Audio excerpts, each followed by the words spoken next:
कोई कोरोना नहीं था। शुगर के मरीज कोरोना डाल पे हुकूमत अपनी इमरान खान कुत्ता ठीक है हुकूमत अपने आप को बचाने कोरोना मरीज पाक अपने कर्जे खत्म कर रहा दल्ला कमीना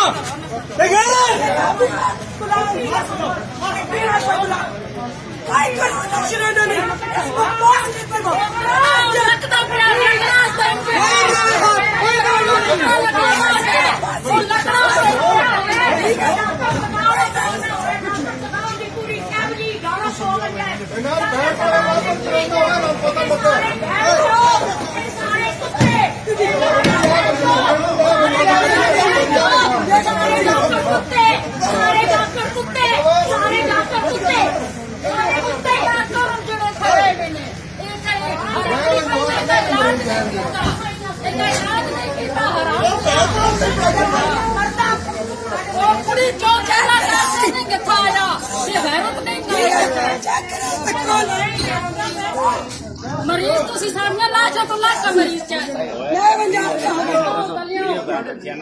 सारे मरीज शुगर का मरीज आया शुगर का मरीज है गुर्दे का मसला है ਉਹਦੇ ਗੁਰਦੇ ਖਰਾਬ ਹੈ ਅਸੀਂ ਉਹਨਾਂ ਦਾ ਟੈਸਟ ਕਰਾਇਆ ਟੈਸਟ ਨਹੀਂ ਆਇਆ ਠੀਕ ਹੈ ਹੁਣ ਸਾਡਾ ਮਰੀਜ਼ ਕੋਰੋਨਾ ਪਾ ਕੇ ਗੱਡੀ ਲੈ ਕੇ ਆਏ ਨੇ ਕੋਈ ਸਾਡੇ ਮਰੀਜ਼ ਕੋਰੋਨਾ ਨਹੀਂ ਹੈ ਅੱਜ ਕਮ ਸੇ ਕਮ 2 ਹਫ਼ਤੇ ਹੋ ਗਏ ਨਹੀਂ ਆਈ ਨਾ ਤੁਹਾਡੀ ਮਾਰੇ ਨਹੀਂ ਆਈ ਸ਼ੂਗਰ ਦੇ ਮਰੀਜ਼ ਉਹ ਕੋਰੋਨਾ ਸ਼ਾਮਲ ਕਰ ਰਹੇ ਡੰਡੋਰ ਤੋਂ ਜ਼ਿਲ੍ਹਾ ਚਕਵਾਲ ਤਹਿਸੀਲ का शादल शाह ਤੇ ਸਾਰਾ ਕੰਮ ਇਮਰਾਨ ਖਾਨ ਖੁਦ ਕਰਾ ਰਿਹਾ ਤੇ तेरे को एक बीवी नहीं संभालना तो कोई मुल्क संभालना और कुत्ते छोड़ दे सीट कुत्ते इमरान खान कुत्ते सीट छोड़ दे और कुत्ते सीट छोड़ दे और चले सीट छोड़